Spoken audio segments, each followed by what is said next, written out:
రాజశేఖర రెడ్డి గారు వ్యవసాయం దండగ కాదు పండుగ చేయాలనుకున్నప్పుడు తెలంగాణ ప్రాంతంలో కరువులు, వలసలు, కాలిపోతున్న ట్రాన్స్ఫార్మర్లు, పేలిపోతున్న మోటార్లు, ఈ బాధ నుంచి రైతాంగాన్ని కాపాడాలి, శాశ్వతంగా ఈ సమస్యకు పరిష్కారం చూపించాలి అని 1975లో ఎస్బి చవాన్, జలగం వెంగళరావు గారు చేసుకున్న ఒప్పందం గోదావరి జలాలను ప్రాణహిత నుంచి మొదలుపెట్టి చేవెళ్ల వరకు తరలించాలని చేసుకున్న ఒప్పందాన్ని 2007-8లో రాజశేఖర రెడ్డి గారు తిరిగి పునఃప్రారంభించి పునర్జీవనం పోయడం జరిగింది.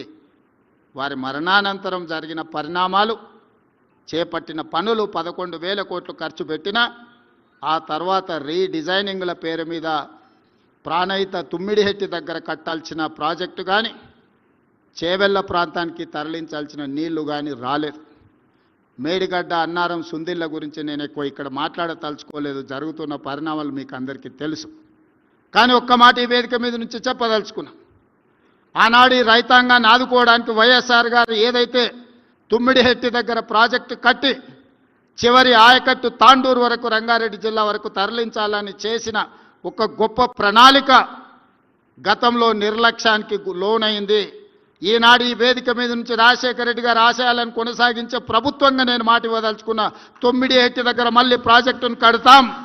రంగారెడ్డి జిల్లాలో చేవెళ్ల, వికారాబాద్, పరిగి, తాండూరు, కొడంగల్ కొంత ప్రాంతానికి గోదావరి జలాలను తరలించడం ద్వారా రాజశేఖర రెడ్డి గారి రైతాంగానికి చేయదలుచుకున్న మేలు కొనసాగించాలని ఈరోజు గోదావరి జలాల మీద ప్రాజెక్టును కడతామని చెప్పి నేను ఈ వేదిక మీద నుంచి మీ అందరికీ మనవి చేస్తున్నా.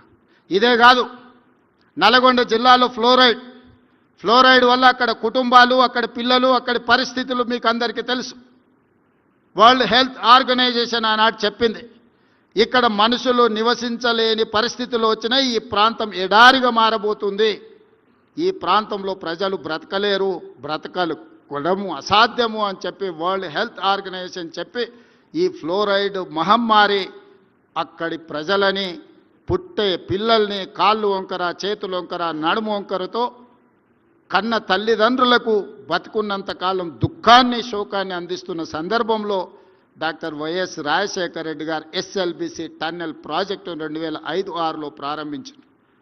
ప్రపంచంలోనే పొడవైన టన్నెల్, 42 కిలోమీటర్ల సాగునీటి ప్రాజెక్టు కోసం ఆనాడు గొప్ప టెక్నాలజీ టన్నెల్ బోరింగ్ మిషన్, ప్రపంచంలోనే ఒక టెక్నాలజీ తీసుకొచ్చి మనుషులు తవ్వే టన్నెల్స్ కాదు, టన్నెల్ బోర్ మిషన్తోని 11 మీటర్ల డయా అంటే దాదాపుగా ఒక పెద్ద రోడ్ అంత సైజు టన్నెల్ని తవ్వాలి అని ఆనాడు 2,000 కోట్ల రూపాయలతో రాజశేఖర రెడ్డి గారు ప్రారంభించారు. కానీ తెలంగాణ రాష్ట్రం వచ్చిన తర్వాత 42 కిలోమీటర్లో 30 కిలోమీటర్లు పూర్తయిన ఎస్ఎల్బిసి టన్నెల్ ఎక్కడిదక్కడనే ఆగిపోయింది. నిజంగానే ఆ ప్రాజెక్టు పూర్తయిన ఉంటే 3,60,000 ఎకరాలు నల్గొండ జిల్లా ఆయకట్టుకు పారడమే కాదు, ఫ్లోరైడ్ సమస్యకు శాశ్వత పరిష్కారాన్ని చూపించి నల్గొండ ప్రజలు ఎదుర్కొంటున్న ఫ్లోరైడ్ సమస్య అనే దాన్ని దూరం చేసి ఉండేవాళ్ళు. ఈరోజు కూడా కృష్ణానది మీద రాజశేఖర రెడ్డి గారు ప్రారంభించిన ఎస్ఎల్బిసి టన్నెల్ ఏదైతే ఆగిపోయిందో, ఆనాడు ఒక గొప్ప సంకల్పంతో రాజశేఖర రెడ్డి గారు ప్రారంభించిన ఎస్ఎల్బిసి టన్నెల్ని మా ప్రభుత్వం పూర్తి చేస్తుంది.